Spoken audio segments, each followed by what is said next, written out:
Welcome to Creating a Life in Music. My name is Mike Salo. I'm a guitarist and music educator from Minneapolis, Minnesota in the US, and I want to know how other musicians make their living, how they got there, how they sustain it, and most importantly, the insights and tips they may have for the rest of us. I interview musicians from all over the world, from various parts of the music industry to break down the question, how do I do music full time?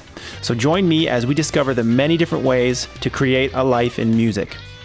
If you're a guitar player who's ever wanted to attend music college but couldn't because it's too expensive or too far away, or maybe you're just beyond that point in your life and you're just too busy with your own family and your own career to commit to something like that, I would highly recommend going and checking out fretboardbiology.com. At only $29 a month, Fretboard Biology takes out all the guesswork, putting the right things in the right order. It's highly structured, highly organized, college-level guitar program designed by one of the top guitar educators on the planet, Joe Elliott.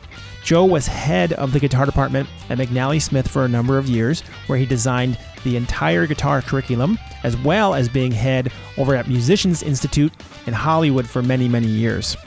He knows what you need to know. And you can get 50% off your first month when you go to fretboardbiology.com/register-salo, my last name, that's S-A-L-O-W. So fretboardbiology.com/register-salo. You're in Dresden, right? I'm in Dresden. Yep. So, and you said you work back and forth. I think that's interesting for people to know that you go between Europe and the U.S. Is that completely predicated off the fact that you have a relationship there, or is it kind of work two ways because you also do a lot of work in Europe? I sort of was already doing it in 2019. I think in 2019 I went to Europe like 6 times, and like my best friend lived in London, and I would just stay at her house, and it was what it was, you know. And then like kind of shortly after the pandemic, you know, after we all decided the pandemic didn't matter anymore, I started dating my girlfriend, and it sort of like spiraled from there. But before I met her, I was already planning on like figuring out a bicontinental situation. Okay. Very cool. One of my really, really close friends, Mark Rosselli, a producer, has had that going for a long time, and that really changed his life in a lot of ways. And I was like, okay, cool. If that's what I got to do, I will follow you because you have more Grammys than anyone I know personally. Nice. There you go. Yeah, man. So that kind of allows you to work with different folks at different times of the year, or what's like kind of the perks of that career wise? It's more about the way I was raised was really back and forth a lot. Okay. You know, like I was born in France. I grew up in America. I spent my summers in France. Like, you know, I went to high school in France. So I kind of like have an understanding of both sides of the ocean that I think most people don't have. And I've definitely like been brought into projects as like sort of the cultural bridge. You know, and I think that, and, you know, so it's like, it's two sides of the industry, which don't talk as much as I think they always should. And there's a lot of money to be made on both sides and a lot of opportunities on both sides. And I was always like, okay. And I had this turning point when I went to Summer Breeze in 2019, where I saw like 30,000 people knew all the words to some band that I saw was just a small shit band. And I was like, oh, okay, that's important. So then I learned German, and I was like, this needs to happen if I'm trying to like get my bands real guarantees and open up this whole other market that most other people aren't really attacking that aggressively. You know what I mean? Or attacking as aggressively as I think they could, and setting stuff up where like a Squale Grind, who I manage, are going to probably play like 70 shows in Europe this year and then 100 in Europe next year, you know, but they're still a US band. And it's like, okay, cool. Like, we're just going to do that. And, you know, just to keep their calendar completely stocked. And I think, you know, there's that piece. I think the festival money in Europe is a really big deal. And the festivals in Europe are a lot more willing to do, to take risks on you and give you shots. Like, I feel like there's a depth to a Summer Breeze or a Hellfest that you don't see on a lot of the US festivals. Or at least the US festivals that, like, you know, sell 10,000 plus tickets, which to be fair to the US festivals, the top 10% of your lineup is what sells 90% of your tickets. Mm. You know what I mean? So like, what the fuck are you doing anyway? And it's also, but it's just fun. Like, it's just fun to like, I have this festival in Romania we're doing, and I'm going to like get to go to Sibiu, which is like never a city I would have gone to on my own. And I get paid like monthly to like help them do their marketing. And it's like, that's probably not something that exists for like a mid-size, a 6,000 person festival in America. And definitely there are no 6,000 people black metal festivals in America that I get to help choose the lineup on. You know what I mean? Like, yeah, totally. Like, it's like, okay, like if I want to like get paid to like think about Emperor all day, like this is what I got to do. It's a whole different, festival lineup here. I've noticed. Yeah. And it's really valuable, I think, to the other management and marketing clients. And it's like, even with a bigger thing like Cannibal Corpse, like I just, Cannibal Corpse's manager is possibly a wizard and the second smartest person I've ever met. But like, like the fact that you can just like, I can go see them in places no one from the team normally would go see them, just because like I can go to Prague really easily. That's really cool, Mm-hmm. And then you just go from there. Yeah. So what do you, now I got to ask, who's the smartest person? Jesse Cannon. He wrote Get More Fans. Okay. He's also, if you don't know about Jesse Cannon, it's like hard to believe this person exists. He like low key invented the like late 2000s, early 2010s pop punk sound. Like he was the producer on all those records. Okay. He produced The Cure. He produced Misfits. He produced like all this stuff. And now he's like doing Daily Beast podcast and is like interviewing like the governor of New Jersey about whatever. And like he's gone from like a major record producer who produced like all these crucial albums to really important political podcaster who like my dad has mentioned to me, not knowing that me and that guy drink beer once every couple weeks. That's know what I mean? Yeah. And like that, and like his book Get More Fans is, I think, the best DIY music book available. It is the only one. It's really the only one that's got like major whatever that like wasn't written by an asshole who like doesn't know what he's talking about, right? Because I think you get a lot of DIY music books that are like written by someone who like worked at a major label, or and Jesse's worked at a major label, but like they have like that mentality, or they're, it's like most of the big music books you see aren't really written by people who like, I could hit Jesse up for like a cool house show and we would go. Right. I think they're if it was like something he thought was tight, and like, I don't think most of those other people are like people who lived it the way he's lived it. And he's really like a model, for a lot of what I do, as a marketing guy. And his YouTube channel, Musformation, is far and away the best music marketing YouTube channel. So definitely like someone I really admire. I had like this really weird personal victory with him where he and I were called out on the same hate video on TikTok. And I was like, hell yes, I'm fucking with the big boys now. Like, never thought I'd get hate on the same video as like the guy I wanted to be when I was 19. How do you, because you're doing a lot of social media stuff, so you're kind of deep into kind of many different things. How do you handle stuff like that? I always ask this to people who are on social media a lot. How do you handle like those negative? It's interesting. I'm actually, I feel like there's a difference between the social media stuff and the real life stuff. I'm going to keep talking. I'm going to go turn on the light. Yeah, of course. And, the social media stuff is generally a lot easier to cope with in my experience. Usually because the people doing it, if you see those videos, and the Bacon Spits hate video rabbit hole on TikTok is like kind of huge. It's like pretty sick, actually. Especially because there's like 2 or 3 people who like hate me, and I'm like, fuck, yes, let's go. Why though? Like why? Well, I can get into that in a second. Okay. So I think with the social media hate, it's sort of whatever. I think that you look at a lot of these people and they're just losers. You know what I mean? Or they're just, every once in a while you get like someone who really digs into you on something and who actually has like a background.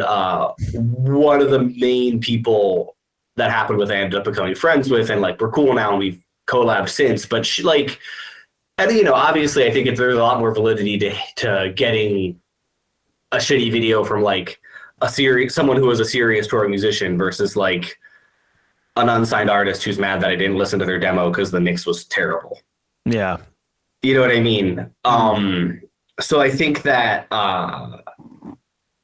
there's that piece. And like, quite frankly, like if you're going to make a hate video on TikTok about a creator with 25,000 followers, like, what are you even doing? Yeah. It's like, come on.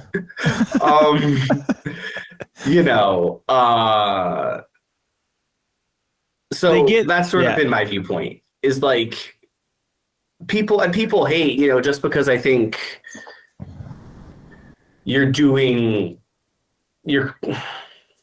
I create more content than I think anyone in the music industry, like not musician, but like music industry people. Okay. You understand what I'm saying? Yep. Totally. And or I create more original content than anyone in the music industry, I think. And I'd be really curious if someone was doing more. So I think there's sort of a I've been able to kind of get a level of omnipresence that I think is really important. It's why I can have like one of the bigger companies doing this. And I think people don't really understand the value of that omnipresence and like how to do it right. And I think that really grates on people, because like I do appreciate that like the persona can be a little annoying. Like I've definitely had close friends tell me like, like I used to think you were kind of obnoxious, but we became buddies. But I also think that's, I mean, whatever though, right? The really good one that came recently was an extremely, extremely close friend of mine who's like my second dad said, "You're used to people hating you." It's like, thanks, Todd. But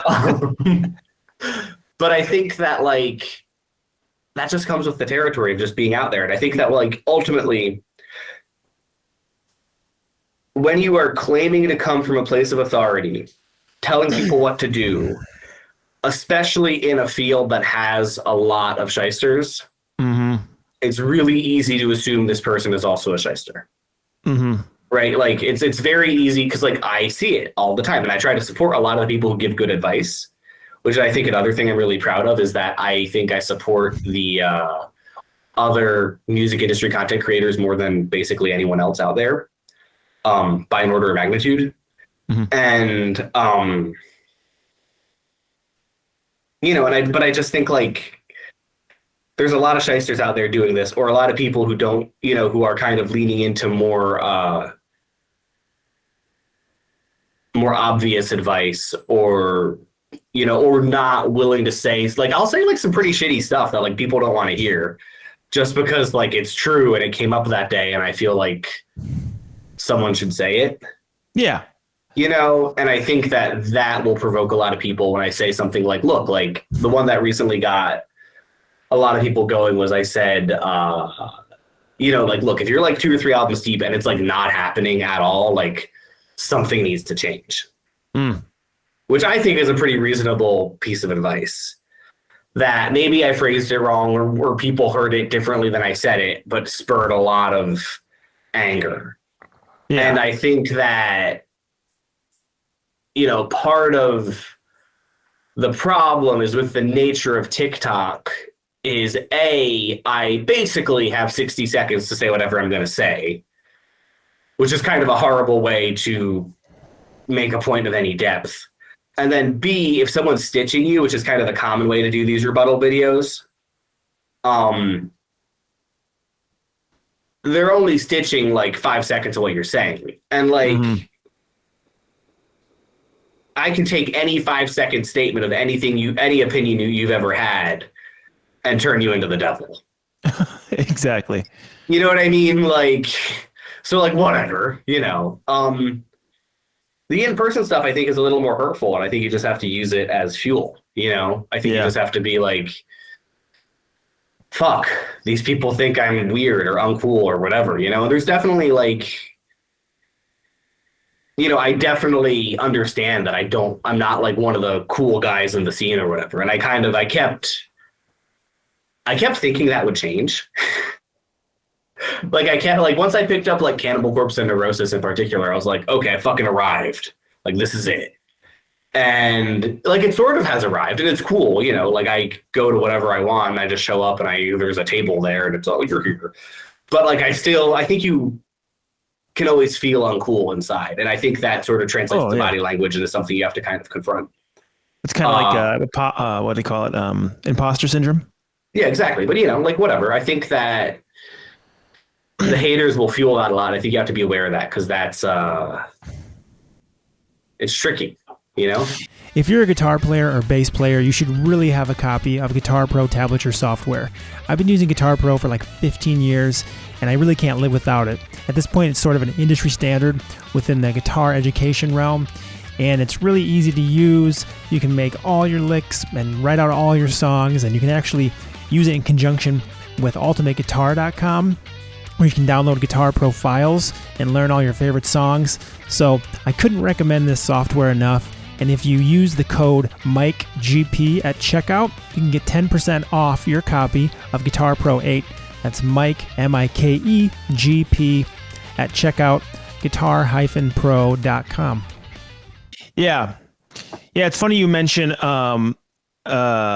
people with authority or not with authority or whatever coming in on the social media, because social media there is so many people on there, and it can create some skepticism, because I've had the same thing happen with peers and people I know who have like just a crazy amount of experience and background. There's a guy in town here that has been doing it for years, and I'm helping him with his social media. He has a guitar program, and he's in his 60s, and we made a mistake of like not really including anything about him. And then he made really nice videos, and I've been helping him with them. And there were some comments of like, who the fuck is this guy? He doesn't know what the fuck he's talking about. Like, he's like probably doesn't even play in a band, some old fucker. And I was like, oh, like, you don't even know, like this dude is like, 10,000 gigs deep, toured all over. Like, and that's the danger with social media, is like there's just so much on there. But yeah, when you can have that background, and then you can kind of be like, no, this is what I do. Like, here's the thing. And this is part of the thing I think that's really important, is like, it's I was talking about this with a client the other day. The most important piece of selling is establishing authority. Because I think that nobody grasps entirely what you do most of the time. You know what I mean? Like, most people don't understand, like, and part of it is like, if you're like you or me, where we're really busy, we're doing a lot of different interesting things, we don't want to constantly say like, oh, I'm this guy, da da da da, because also that's like dork shit. And yeah, like, you don't want to go out there and be like, oh, I do this and I do this. Then that's like, that's just embarrassing. In this case, I want to hear that. So the more the merrier. but you know what I'm saying, right? Like, yeah, of course, 100%. No, I think 100%. When you're trying to create your content, it's really hard to be like, I'm going to say this shitty thing, but for the record, like, dot, dot, dot, dot, dot, dot, dot, dot, dot. And it's and I've actually done videos like that where I've been like, y'all are bitching to me about like not being able to find your niche. Like, I literally do marketing for atmospheric black metal that will never play live. Like, this is literally the thing I'm most excited about. Like, you know what I mean? Like, if you want to talk about niche, baby. you know what I mean? Yeah. And it's problematic because I think on the flip side, I'm definitely saying like, hey, I'm doing marketing campaigns for Lucy Dacus, and I I know Dylan, where did we just drop a Dylan Francis campaign, Kurt Vile, and all these pop stars, which is separately really weird and kind of funny how I got there. Is this all through Dropout Media? Yeah, it's all through Dropout Media. All through Dropout. Okay. And you have partners in there, or are you by yourself? I have 8 employees. 8 employees. Nice. And you started the company. I started the company when I was 19. Basically, so the backstory is when I was 14, I was living in Paris, and there was like the school trip, and school trips in Europe aren't like field trips in America. It's more like we're going to go away as a class for a week. And I was like, no. None of these people listen to black metal. I just moved here. I already know I'm not going to have any friends. Not black metal is pretty big in Europe, though. It's kind of but not among like France, maybe though. Teenagers in a private school. Okay. Yeah. Okay, you got me. And like whatever, but but I was like, I'm not doing this. And so I kind of like faked being sick so I wouldn't have to go. And then my parents were like, okay, like you don't have to go. And we understand you would have been miserable, but like you have to do something. So I started this heavy metal blog with my best friend, Heroin Dan. And we were like, he was like 13, I was like 14, and we just started this blog, and we started like writing about bands we thought were cool, having no clue what we were doing. So there's like all these reviews of me as like a 14-year-old writing about Motley Crue. Nice. Which, like again, like elaborate is kind of further establishes why I wouldn't have had a lot of friends on this school trip. And so we started this blog. It turns into me owning a record label. That I sort of inherited from this other guy who I met because I was just really enthusiastic about it. Like it just was something that like made sense to me because I started writing about unsigned bands. I started being part of that community. There's people who I met when I was 14, 15 who I still work with. My friend Gunnar, I still talk to every day. That band Insanity Alert, I got the first demo when I saw them open for Slayer a few years ago, which was like really dumb. So like I started doing that, and then this turns into doing PR for one of the companies that hired me, or that I was like doing one of the companies I was doing articles for, right? And so then that turns in that guy. I drop out of college and move to New York for this job. And then that guy ends up like getting a divorce, ending his company. And so I was like, fuck, what am I going to do? But a bunch of those clients or the PR company kind of hit me up and were like, yo, you gave us a bunch of really good advice about like marketing. Could you like keep giving us advice about marketing if we pay you? And I, as a 19-year-old who had $1,000 in rent coming up due, was like, you got it. So it's it slowly started to kind of turn and evolve from there. I ended up picking up this label called Ripple Music, who I'm now a part owner of, and a bunch of others. And then it just sort of is that snowball effect, right? Is of like, okay, eventually someone gives me the idea to start doing bacon spits. That turns into something really cool. I was initially doing one a day for I think the first 2 or 3 years of it, and then I switched to 4 a day. You do 4 a day right now? Yeah, like 4 posts on each social media platform.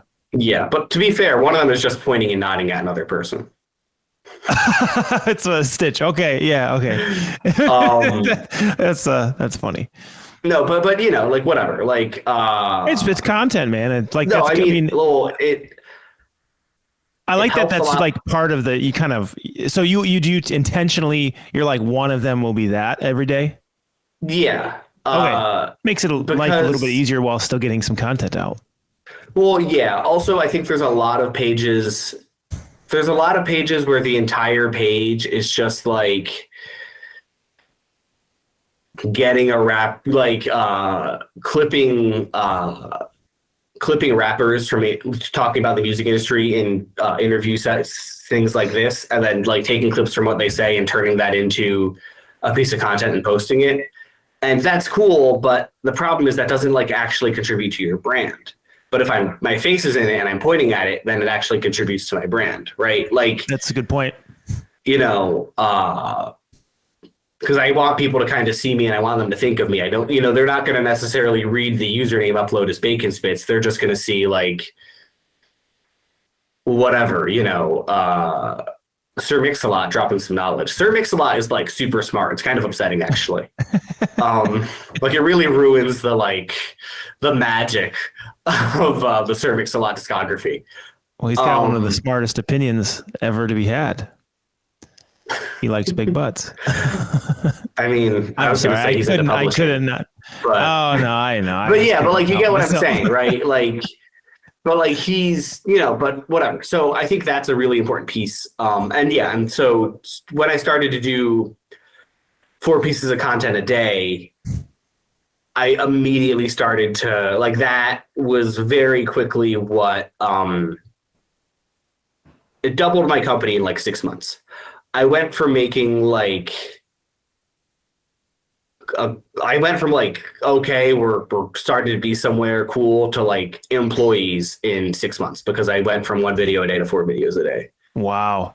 And I've since tried to go up to 6, but it just took too much time. And it just like I just to kind of crossed that Rubicon of how much energy can I realistically put in and maintain the company. It takes a lot longer than you think, I feel like, with all the social media posting and I mean, I put outside a half hour a day just for 1 video to post it. So I can't imagine, doing 4. Do you, oh, sorry, go ahead. I'll let you continue. No, go ahead. No, what were you going to say? I was going to say, do you have a list of ideas and things that you plan out, or are there certain times where you're just like, oh, have an idea, let me grab the phone quick or hit the camera quick? So I shoot it in like a session in the morning. Okay. Usually what I do is during the day, one of the first things I do in my day is Bacon Spits. Okay. And then during the workday, whenever like something interesting comes up or I have an idea, I'll write it down as an idea for the day after. Mm-hmm. And then I'll write it down as an idea for the day after. And then I just go from there. Some days I really I didn't have an idea from the day before to write down. And it's, I'll just look at I think one of the things people don't do enough is look at previous content that did well. Mm-hmm. And so I'll sit down and be like, okay, what have I done in the past that seemed to be a good shout or seemed to get a good amount of attention for me? Let me go do that. And then I'll just there's 5 or 6, probably more actually, if I'm being honest, video concept ideas that I just redo every 2 weeks. And sometimes it's variations on a theme. Sometimes it's almost the exact same wording and the exact same video, just on a different background based on where I am in the world. And then you go from there. I think it's really, really important though to do it. Some people see the value in batching, and shooting a week of content in advance. And I think depending on your setup, that can be really good. But I think for me, it's been valuable to kind of be I have 2 main places where I am, my girlfriend's house or my house. But every once in a while, here I am on a bridge in Australia shooting the Bacon Spits, and I think that's important to kind of add to the narrative. And also it's just sort of, it's fun. Yeah. I ask because I kind of do the same thing, actually. The one thing I haven't done that I've been thinking about doing that you just kind of confirmed that people do is I've been thinking about I need to go back and just re-record some of these ideas that did well. But I haven't. I just reshare them. I've been doing that, but those are months and months old. So that's some good advice for that type of stuff. Well, if you look at John Dretto is probably the biggest guitar creator right now. Yeah, definitely one of them. At least he's one of the biggest who rock in rock, you know. Oh, yeah. I really like him personally, and I think he's incredible. But like he's someone who like he definitely has like a couple ideas that he just does again and again. Oh, And okay, yeah. And they're clever. Like one of the big themes is like pretending to be a shitty guitarist and then turning around and like shredding someone's goddamn face off. And like it's funny because it's like kind of candid camera type stuff, and that works and sick, you know. You know, so and you know, you see that. I think when you start paying attention, you'll see that some people definitely like double down on what worked because fuck coming up with new ideas all the time.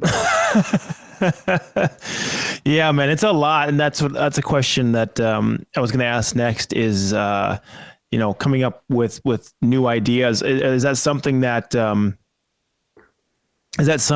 you are always trying to do, or is there a like a cap on the ideas? You're just like, all right, I gotta just reuse some old ideas, and then I'll try to think of some. Or that's one I think that I get asked about lessons is like, where do the new ideas come from? Like, where's the cap? Is there a cap? Like, is there a max? And like, I think that, and I think you find the same thing with lessons, is that it's like a muscle you build.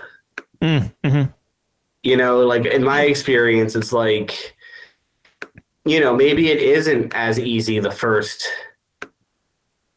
5 or 6 videos you do because it's not as easy. You know, you're still figuring out like, you know, how am I going to do this? You know, what's the brand?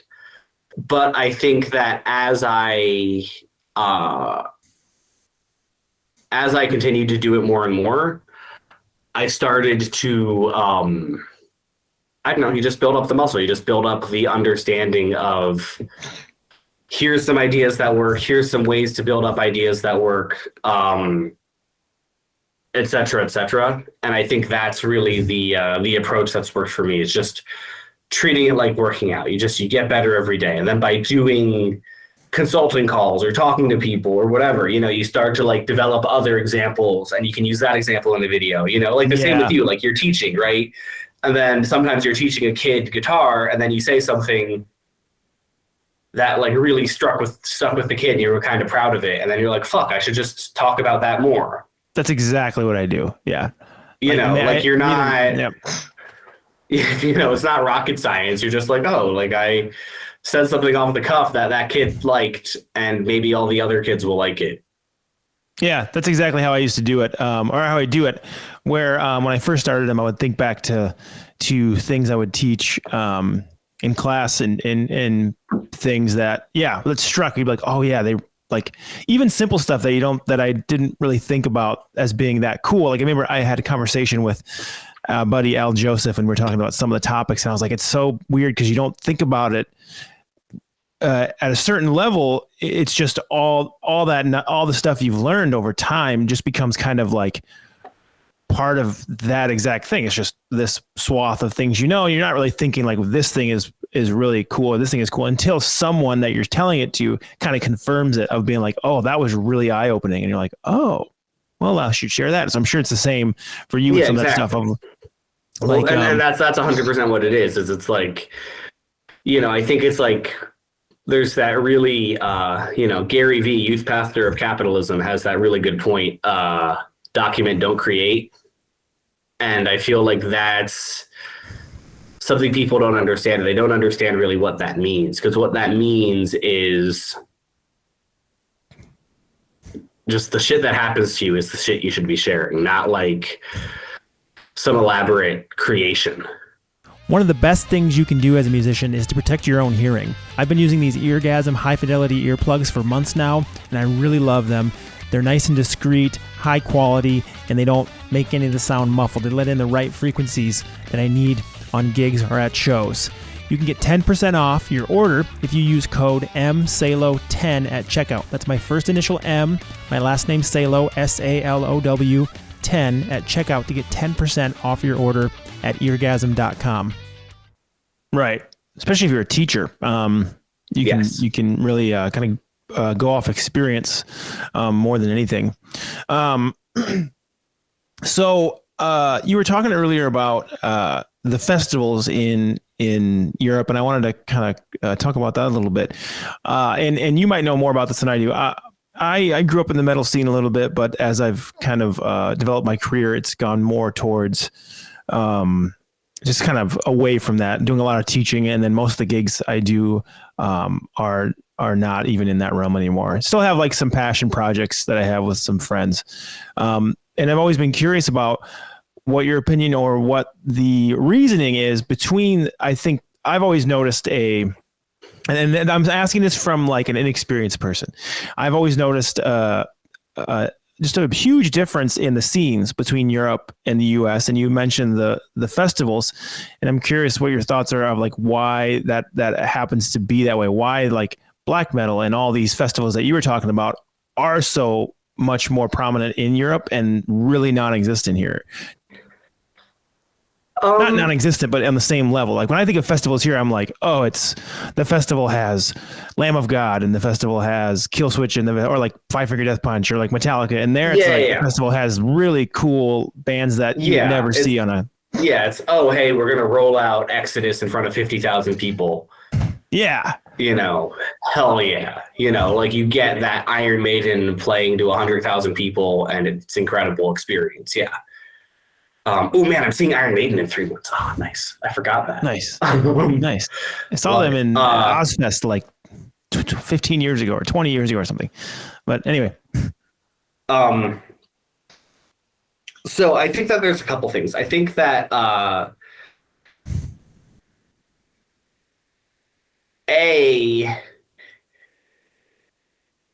I think Europe, hip hop isn't necessarily as influential here as it is in America. It's still the dominant music, but I think that there's a little more space for other genres of music to kind of thrive for a variety of cultural reasons, I also think that especially with sort of the dorkier side of metal and the things revolving around castles, it's a lot easier to have that when you like actually have a castle next door. My girlfriend lives across the street from like a 500-year-old cathedral, and there's another, middle-aged cathedral from the medieval times, like a 10-minute walk away. I think when you have that, it's a lot easier to kind of like have that music get respect, even if it is kind of dorky. So I think that's a piece. I think that there's a lot more government support, and ultimately when you have government support for a studio, that's going to dramatically change the type of music you create. Because if like in Sweden, right, kids if they want it, they get a ton of music lessons for free, and it's really easy to get a rehearsal studio for free as a young person. Well, if you have a rehearsal studio, that means you can have real drums. That means you can plug in your guitar really well. If you live in a city, like I couldn't do that because I lived in Paris and I had mean neighbors who thought I was going to burn down the building, and I think that, when you give kids access, like, whereas if you're in America and you want to create music and you're on a budget, there isn't like any program to help you do that, So if you're trying to create music, and you don't have access to a studio, you're just gonna figure out what you can make on your laptop. And it's a lot easier to do rap on your laptop than it is to do a metal band on your laptop, right? Like the fundamental problem with heavy metal and rock in general, like the reason you can't do like these single drip releases in the same way that you see so often in hip hop and stuff is that, like, if you're going to go record a single or if you're going to go record an album, you still need to spend 6 hours in the studio setting up the drums. You know what I mean? It's still $1,500 gone either way. So I think there's that piece too. And just also just the way culture evolves. And I think there's a lot more willingness from European fans. And a really valuable analogy I saw once was that a European metal fan is willing to like sleep in the mud for 3 days to see their favorite bands. Yeah. And I think that's really valuable. But also when you sort of, oh boy, now we're getting like really metaphysical, but like there's also like this piece of like glam metal never really having the same impact in Europe, which means that like a whole bunch of other things don't really happen. And so as a result of like it's impactful, but it's not quite the same, and I think that also has an impact. And the immediate prevalence of black metal, the way the hardcore scene in America kind of evolves into the metal scene naturally in a way that doesn't happen as much in Europe, I think is really impactful too, right? Like that's something you'll see in America. Most industry people come from the hardcore scene. In Europe, most industry people in America, full stop, come from the hardcore scene. Whereas in Europe, you find a lot of industry people who come from like the black metal scene, right? Like these, because the people who work in the music industry are music nerds, right? And so very frequently the people who are the biggest music nerds are going to be the people who end up being the best at working in the music industry. And the subcultures that reward you the most for being a music nerd in Europe is black metal, and in America is usually hardcore. And I think that's like a really interesting piece, just in how it works too. I don't know. I have a lot of like weird observations too, based on like my girlfriend's insane taste of like, oh my God, you were like you were a high school girl who was like really into Forgotten Woods and Xasthur and all this other like DSBM I work with. What? I didn't know that was allowed. And so it's like accessible in a way. I think that doesn't happen elsewhere. Yeah, that's interesting. And I always, I wonder if it's anything to do with, I don't know. I have limited experience in Europe, but I wonder if travel is a little bit easier when you since there's more train systems. This is a big piece. Very good point. Yeah, because you could probably, if you lived in Spain, it's not going to be absurd to take a train to Italy for a festival if there's a festival there or something. Yeah, and as a further note on that, the fact that you have like real public transit in every city. Yeah. And the fact that concerts usually by law have to end earlier helps a lot. Like I remember when I moved to America, I moved to Philadelphia. And I remember being like, so the train, I live on like the edge of the city. The train will not get me back after 10:30 p.m. And the concert's going to go till 1 a.m. on a Wednesday. So you're just like, I don't know what I'm supposed to do. but of course the attendance is lower. Yeah. Whereas like when I lived in Paris, it was like the concert has to be done by 11, and then I could take a train for like €2 back like to a 5-minute walk from my parents' house. Yeah. The train systems, do they run like just what I guess in Europe, what is the cutoff for train systems? Do they run way later, or how does that work? Because I have no idea. Local trains, like a city metro system, usually will go till like 1 or 2 in the morning. And then like sort of like a regional rail, the last train will probably be like around 11:30 most of the time. Okay. But it's like in a way that, yeah, like you can take the train to the show on the other side of town and can like drink a bunch of beer, which super important for supporting a venue. If everyone's driving to the venue, I can only drink 2 beers. And then you gotta drive. Yeah. Like then you're fucked as a venue, right? Yeah. It becomes kind of a bummer as the person going to it too, because like even like going to shows in town, that's part of the thing. It's like, do we take an Uber? Uber's $30 now. That's kind of obnoxious. And then we'll buy some beers, spending $100 just on the way to get there and have some beers. And yeah, then, exactly. And then not to mention the ticket, and those weigh into these these decisions. And so everything else gets fucked because it's like, oh, I'm really going to spend $100 to see a band I sort of want to see. Yeah. You have to be a super fan. I had a buddy who came up and visited. He drove 4 hours to come see some black metal bands, and the one he wanted to see ended up not being able to make it. They came into town from like a 15-hour drive, and they were like, "Yeah, we're from Europe. We have one legal driver. We're not going to make him drive 15 hours because our next shows are actually close by after that one." So he drove up 4 hours and then ended up not even seeing the band he wanted to see.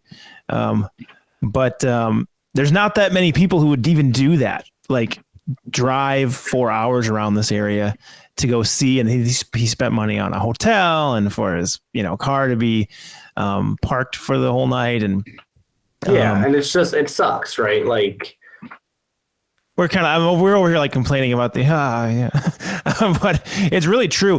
It's one thing with the transit stuff that's I've always thought about, because there's the big festivals in the US. I mean, they aren't where I'm at. They're on the East Coast.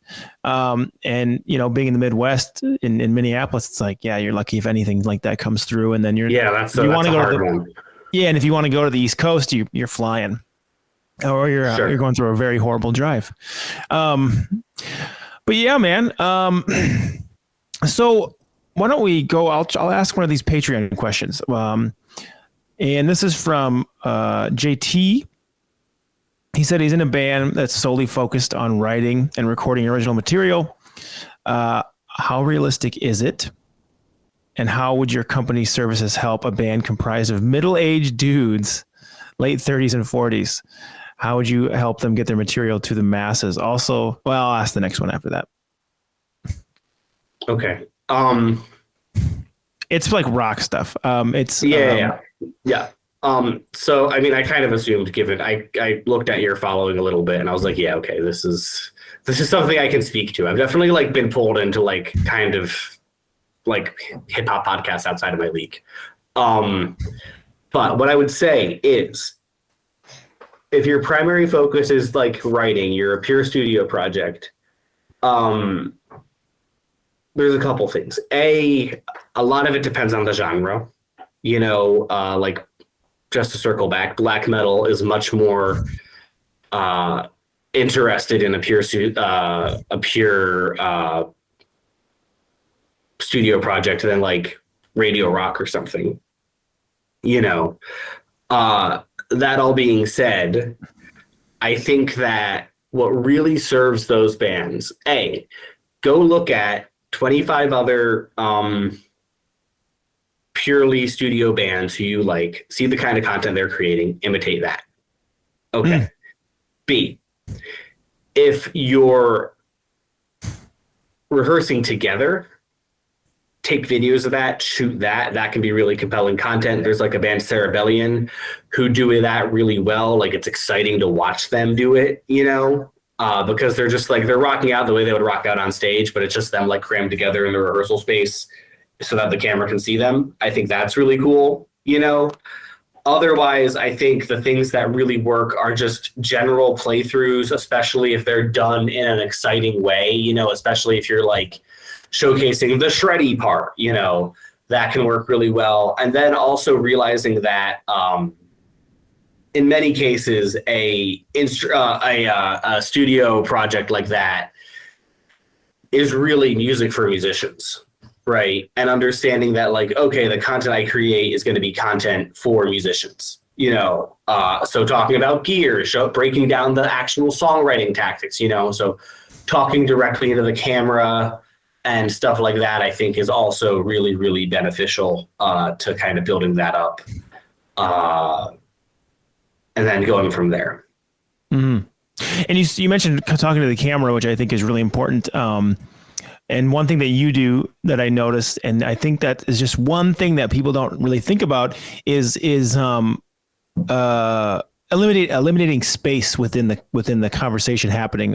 Meaning like, it's straight to the point. Because I've noticed people they're like, I do that, and it's like, yeah, but you don't. You keep in all ums and the pauses, and that's just not how the social media platform works. It's got to be like to the point. Yeah, and like you see, talking to me, that I'm like definitely someone who has a lot of pauses and definitely like gets lost in his thoughts sometimes, but like making those cuts like isn't, because again, it's just everyone gets fucking mad at TikTok for people with no attention span. It's like, no, your content just sucks, dude.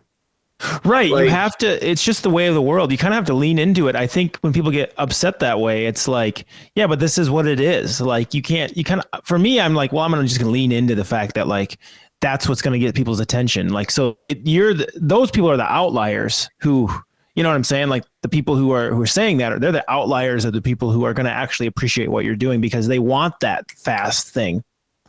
yeah, exactly. And that's kind of my viewpoint is it's like, well, you're only watching because I'm going so fast. You know, like it's on you to make it engaging and compelling for your viewer. You know, anyway, so that's sort of how I'd approach that. What was the second part of his question? Oh, the last bit was he was just going to ask. I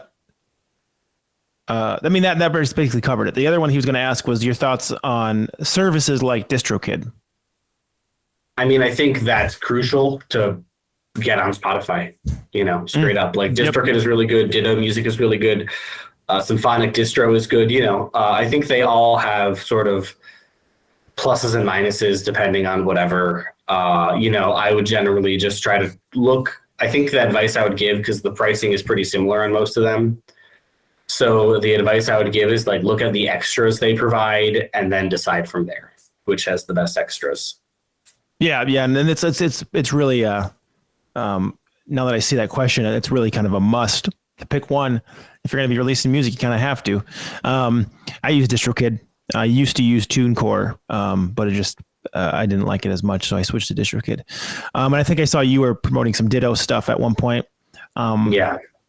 And you know, those are three great ones. I've had better experience with DistroKid. TuneCore changed some stuff, and it kind of became a hassle to even use it. Yeah, it was with payout. It was like they used some weird payout system that kind of was, I don't know. Anyway, long story. But yeah, man. Well, dude, I really appreciate you being on here. This was great, and I'd love to have you again sometime and come back. Talk more. Do you have any final things that you'd like to leave with people? So usually I like to ask the last question of like, if you could leave people with like one kind of piece of advice around what you do and how to approach a career like you have approached. Basically, this is for people who are like looking at you and going, that's what I want to do. I want to be doing that, like kind of going down that road in the industry. What piece of advice would you have for people that are trying to do the same career path that you've chosen? Can I also do a piece of band advice? Of course. Yeah, of course. We talked about that a lot too. But piece of band advice is most of the most popular bands popping off right now, okay, in any genre, are the bands whose live shows are really sick and have been captured en masse on social media, right? A band like 200 Stab Wounds is popping off in large part because they have like 8 high quality sets you can watch on YouTube, and a ton of their fans have like uploaded little clips to TikTok. And the most important thing you can do as a band content wise is get a really good concert film and then use that as your get a really good concert film and use that as your core content and then cut it up and post it and like have it be a sick show with people stage diving and going crazy and yada yada yada. And if you can do that, you are going to take yourself to the next level. Interesting. Nice. That is my biggest piece of advice. That changes everything for everyone. My biggest piece of industry advice is very, very, very few people in the music industry, especially like DIY music, have bothered to learn how digital marketing works. It's a very easy place to get a lot of power and access for like 30 hours of homework. Okay. And a lot of people will just hire you because they don't know anyone else. And you can very quickly become the only person who knows how to do Facebook conversion ads in your niche. You know, like I can say with like a reasonable degree of certainty that like nobody else who cares about like Elarive or like Tenhi is like running conversion ads. Because just that's what it is. So there's that. The other piece is that omnipresence is really important, which is why it's important to go to a ton of different festivals. It's important to create a ton of content, to share what you know, show what you know. because that can open doors in ways you don't really understand. Like, I've spoken in Australia, and I routinely lecture at universities and stuff. And I didn't go to school or know how to tie my shoes, and I learned how to ride a bike last year.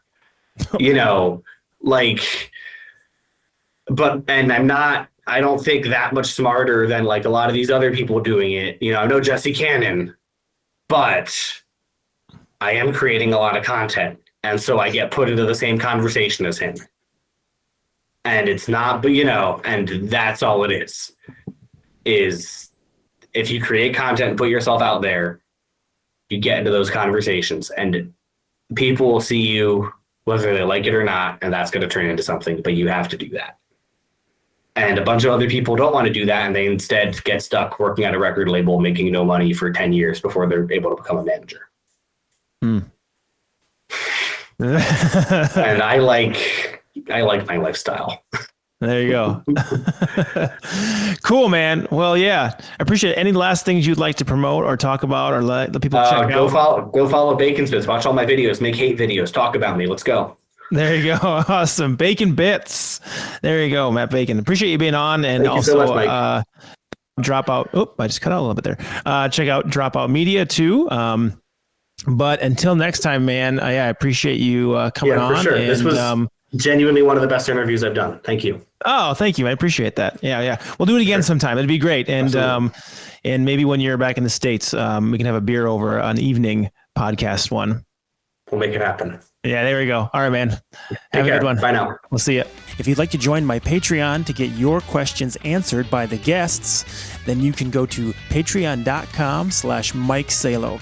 There are several tiers there that you can take part in, and lots of different perks like pre-recorded guitar lessons or even one-on-one guitar lessons with me. There are live masterclasses every week for certain tiers. And again, you can go to patreon.com/Mike Salo to check that out.